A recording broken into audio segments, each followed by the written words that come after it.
All right, in this video, I will be interviewing Judith Dinsmore, my sister-in-law, who has had a background in the editing and publishing industry.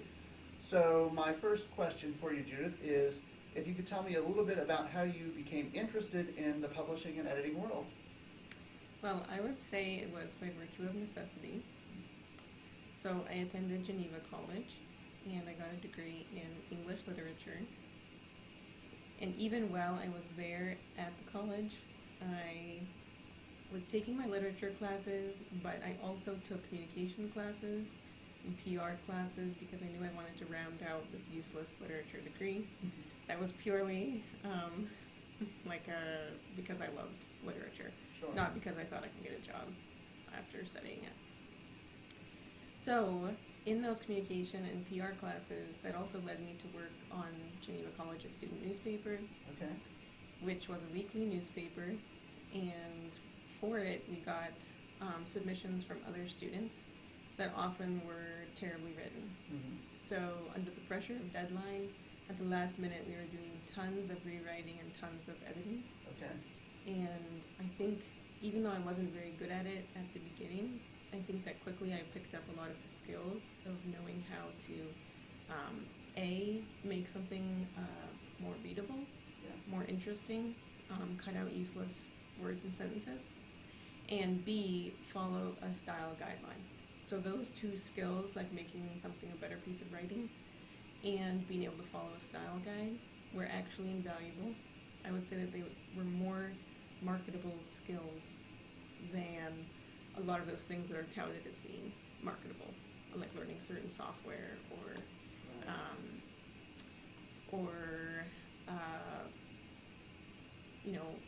knowing how to teach according to like the education Right. for English students, thinking about how to get a degree that will allow you to be a English teacher. Just those simple skills of knowing how to take a piece of writing and make it better, and being able to follow rules, were enough to get me some freelance opportunities, and then eventually land a job at a small Christian publishing house. Okay. So just real fast, if you could explain what a style guide is, Why? because we do use one in this English class, but just in case anyone forgot what that is. Mm-hmm. So a style guide is the like Bible within a certain genre that everyone who's writing or editing inside that genre follows. So science has its own, and that whole academy. Journalism and anything that's in journalistic magazines have their own AP style. And then for virtually all book publishers use the Chicago Manual of Style. So as you can say, when I say Bible, that's not only speaking to its authority, but also to its length. Yes. So the style guide in our classes aren't that long, but you hear that, guys? Marketable skill to follow. Mm-hmm. All right.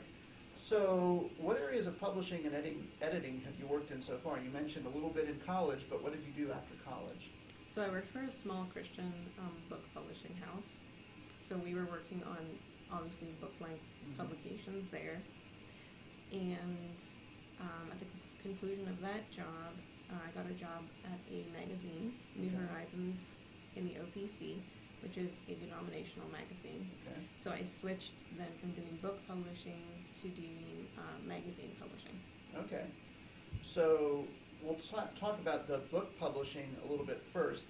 So when you want to write a book, and when you first write, the words, we call that the manuscript. What has to happen to go from a manuscript to becoming a published book? A lot of things. So your manuscript has to be accepted by a publisher. And in the olden days, you might be able to send it in to a publisher cold, or to an editor cold, and say, hey, look at my manuscript. That rarely happens now. Virtually all authors work with an agent, a literary agent, who will read their manuscript and say, hey, this looks pretty good, I'm willing to work with you on it, and they take a cut of the profit, of course, and they send it out to the publishers that in their expertise they believe would be a good fit for that manuscript, okay? So we more and more have like niche publishers. Publishers do best when they're directing their product to a specific niche audience. And a huge niche audience that we would all be familiar with is the Christian book publishing industry. And they would be marketing their books to Christians, often specific groups of Christians. So think, I worked for a Pentecostal charismatic book publishing company.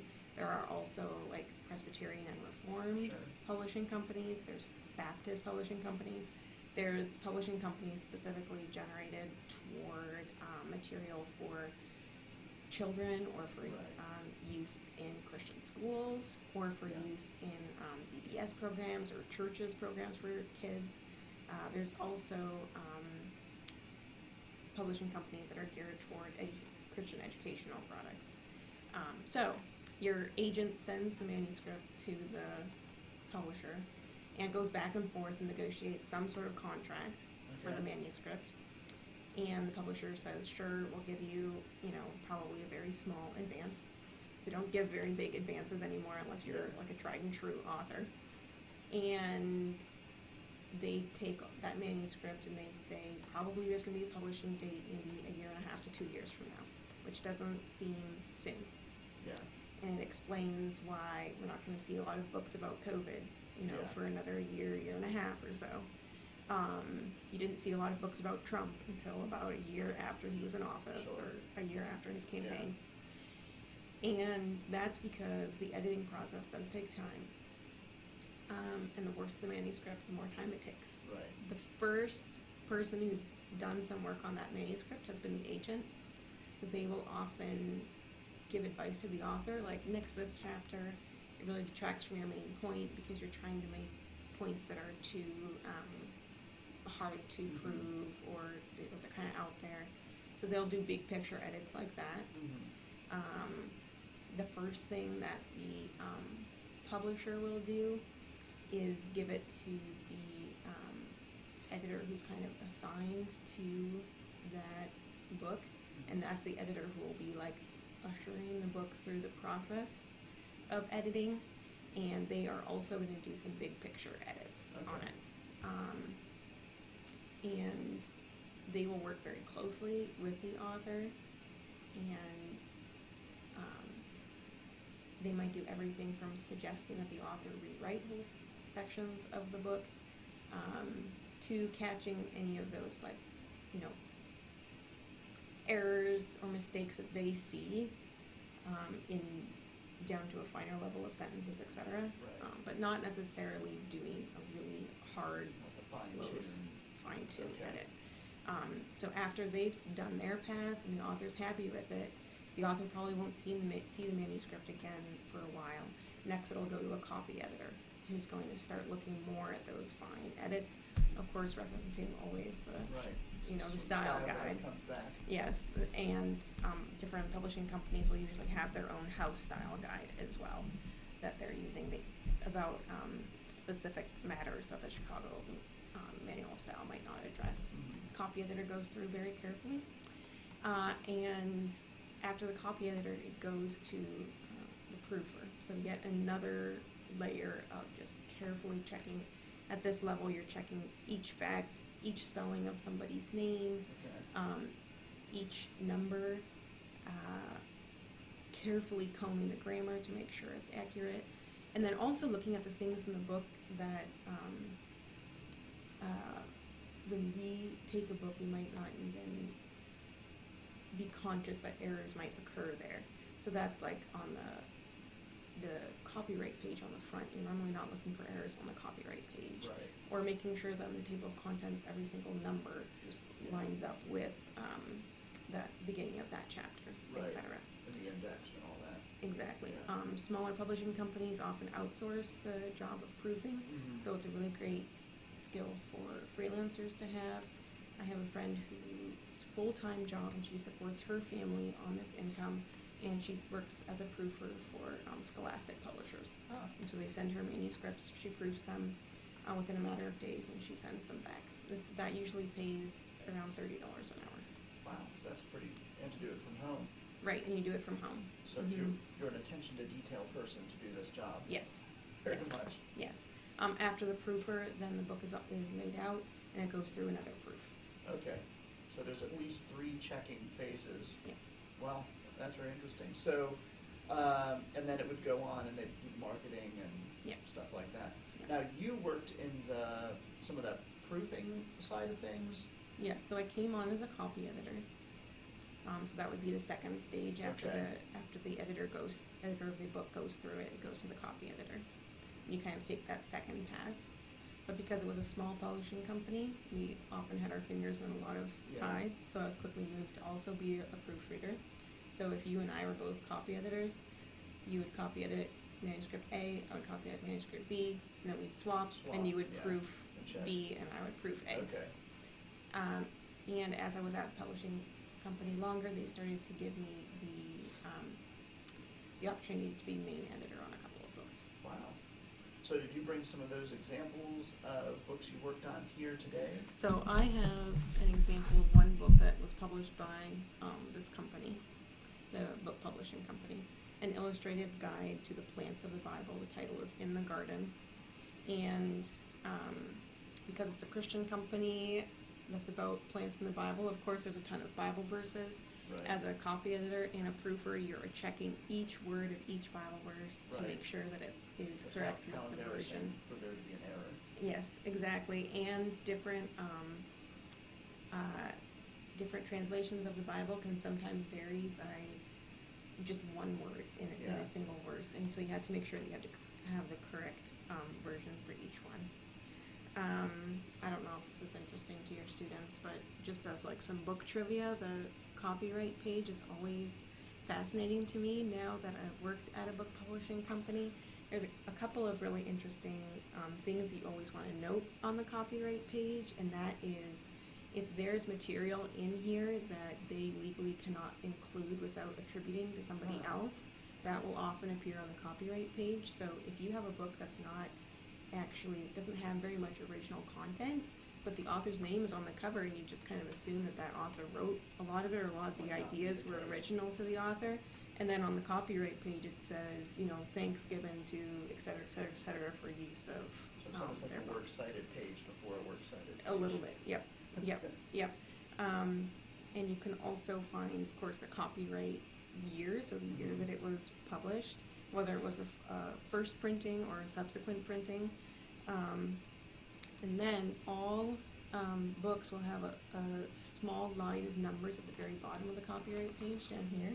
And that's always code for book publishers. And somewhere in there they will have the number of what printing it is and the year of when that printing was done. And sometimes other information in there as well about years or number of printing that no one else can decipher except for the code. Yeah, except for people inside. So it's always fun to look at it. Sometimes I try to figure out to decipher what that sequence of numbers is. You'll see it on every single copyright page of every book. So when we're talking about publishing books, you've had a lot of background doing books, but as you mentioned earlier, you are now in the magazine business. So what can you tell us about working in the magazine business, and maybe how that's different or other things that come into it? I think it fits my personality more. Okay. So when I was working on book-length manuscripts, you have to be such a careful, so tuned into those details, like you were saying. And that was really good training for me. Okay. But when I'm working on a magazine, I can spend so much more time on fewer paragraphs, making sure that they are exactly phrased how I want them to be, making sure that there's no errors in them, that they're going to strike the audience in just the right way. And you can't, unless you're working for a great publishing company that can, spend all the money on each book, you can't ever spend that much time on just a few paragraphs in a book. But you can with a magazine. But you can with a magazine. That seems a little counterintuitive almost, because magazines come out regular. I would have assumed that they're the rushed, but it's actually, it's interesting. For me. For you, okay. And we have a editorial assistant who does kind of like the copy editing job Okay. for the articles, and we have a proofer who proofs the articles. Okay. And then my job as managing editor for the magazine is to take the first cut on most of the pieces, and then I do a lot of writing for the magazine as Okay. well. Occasionally we will get pieces in the door like a day or two before it has to go back out. So obviously those are going to be That's more a lighter rushed. situation. Yep. But inevitably when you're talking about spending a month working on 24 pages, that's more time that you can spend on each page than if you're trying to Right. copy edit a 200-page book in a week. Yeah, that would make a lot of sense. Although you do have all the picture and like the layout is probably a little bit more Yeah. involved. Yeah. So I also do the layout for this magazine. Okay. Because it is a church magazine, we don't have a huge staff. Right. And layout is also part of my job. And that has been a learning curve for me. I bet. It is definitely another marketable skill. If Yeah. you are able to learn Adobe InDesign as an undergraduate, it will serve you well in whatever kind of job. Adobe InDesign. Adobe InDesign. So Alright. the Adobe Check it out, suite guys. includes, you're probably familiar with Photoshop. If you're a movie maker, then you're going to be familiar with whatever the movie making one is, I forget. Yeah. And anyone working in layout knows Adobe InDesign. Okay. Mm-hmm. You guys have time. Learn it. Mm-hmm. All right. So, what would be like your workflow for now? Your magazine is a monthly publication, so Mhm. some are more frequent or less frequent. Mm-hmm.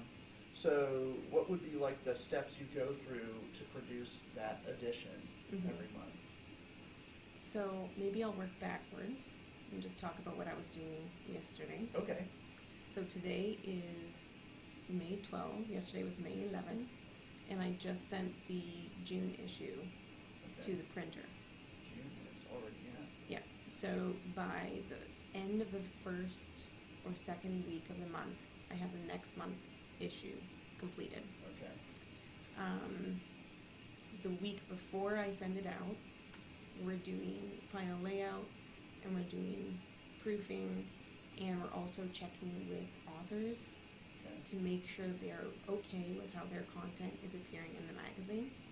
And sometimes that's by phone, but usually it's by email. Okay. So that's kind of the last week.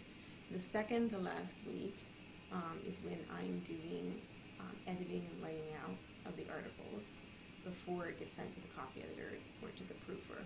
And in that week, I'm working with the editor to make sure that we have the sequence of the articles the way that we want it in the magazine, to make sure the tone of the magazine is right. Sometimes articles don't really go together, even though they were scheduled to appear in the magazine at the same time. It might strike kind of a weird tone. So you would like put them in different editions or make Mhm. that choice. Exactly.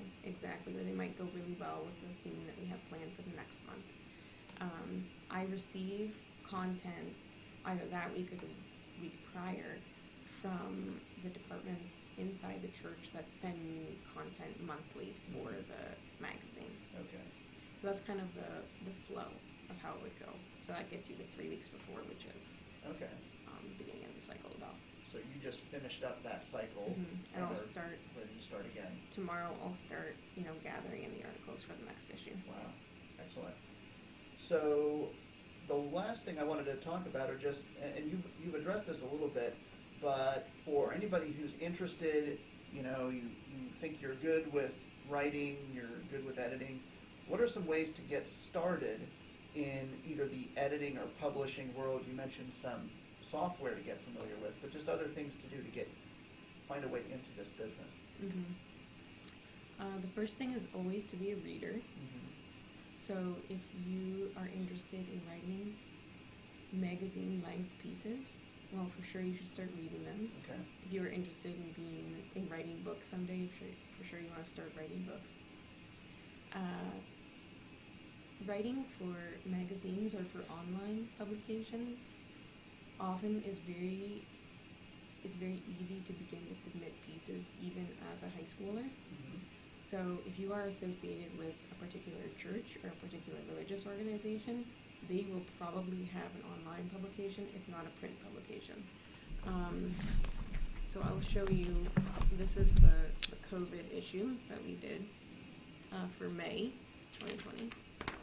And on the table of contents here, you can see the department pages, and that's all going to be content from people inside the office already, the church office. Yeah. They're writing about what's going on in the church, etc.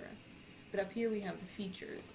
So these are sometimes solicited articles, but occasionally there are totally unsolicited articles that are sent in to the editor whose email address is almost inevitably going to be found in the masthead here. Right. And they often welcome unsolicited pieces about something that you are passionate about, or especially about something that's timely, you know. So Right. COVID is a huge thing to be writing about. Sure. And in the next year, that's not going to go away. Ministry is going to change because of COVID, and school is going to change because of COVID. Everything will have changed, and editors are going to welcome submissions. Right. So to be able to just start reading the magazine of any kind of association or church or organization that you have some contact with, and then figuring out who's the editor of that publication, and then whether there's an email address and whether they accept unsolicited submissions is a great way to start writing. Yeah. If you're interested in beginning to write for like on a more regular basis and to make some money that way, Make some money. there are, when I was freelancing, I started out with doing content marketing articles. So on the web, if you were to Google, best lawn care treatment, Huh. you're going to get a ton of blogs about lawn care. And usually embedded in those blogs are going to be recommendations for certain products, like Scott's Turf Builder, right? Scott's Turf Builder is paying somebody to write that article, that blog post about lawn care, and to place their product in it. Create the occasion for the advertisement. Exactly, Right. exactly. And they pay people to do that writing. So I was doing that kind of writing for a third-party site who has all of these clients that they write those sorts of blog posts for, embed the client's links in it, and the client can then use them on their blog or on other spots. Those paid not by the hour, but by the article.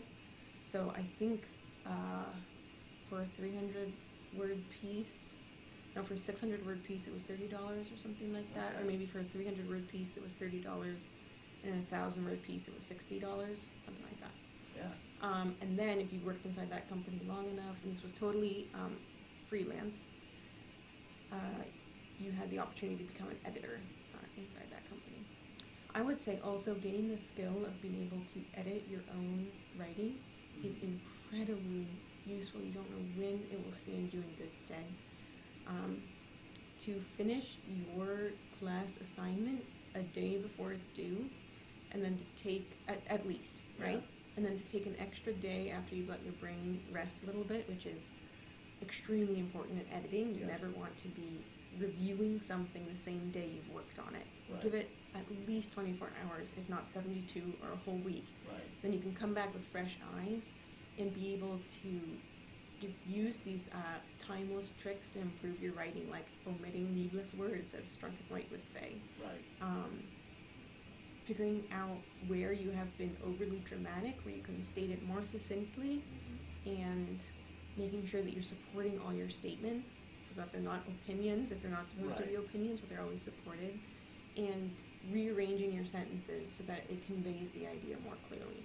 Once you can do that on your own writing, you're going to be so much more qualified to do it on other people's writing. People will start asking you to be their editors because Right. there's a sad lack of editors in the world. And all of those skills are actually quite translatable Okay. to the real world. So, all things you learned here in English class.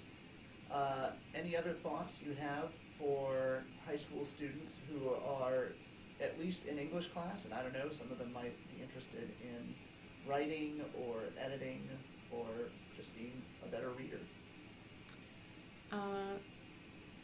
I truly believe passionately that stories are very transformative, that the Bible is not a list of bullet points for a reason. It is truly a narrative of how God has worked through the world. When Christ came and he was teaching, he told parables, which are stories. And we all, as we live, often interpret our experience of life and our experience of our Heavenly Father in terms of stories. Right. And so as Christians, if we ever think that stories are lesser than bullet point doctrine or something like that, then we will lose really an integral part of what it means to be human. So stories, however, and being able to tell stories, and I don't just mean fictional stories, there are incredible true stories that need to be told as well. You cannot tell them well if you are sloppy and shoddy and have no concept of following a style guide, or you don't know how to make your sentence clear, you know what I mean? And all of those things are not in any way a matter of talent that you're born with. These are things that come out of training and of studying and cultivation and discipline. Yeah, all of those things that I hope I have like years of still learning and still training. There's so much that I don't know, and there's a lot of stories that I think it would be incredible to tell, but that I'm just not qualified to. I need more of that training, more of that discipline. All right. Well, thank you so much. Hopefully you guys have enjoyed this, and normally we're able to bring Judith into the classroom. Well, she's in my classroom in person, but normally you'd be here too. But hopefully this is at least a way that we can get some of this to you guys, and maybe add a little bit more interest that I wouldn't have been able to provide on my own. So thank you so much for coming in. It was really great to talk to you today. You're so welcome. It's my pleasure.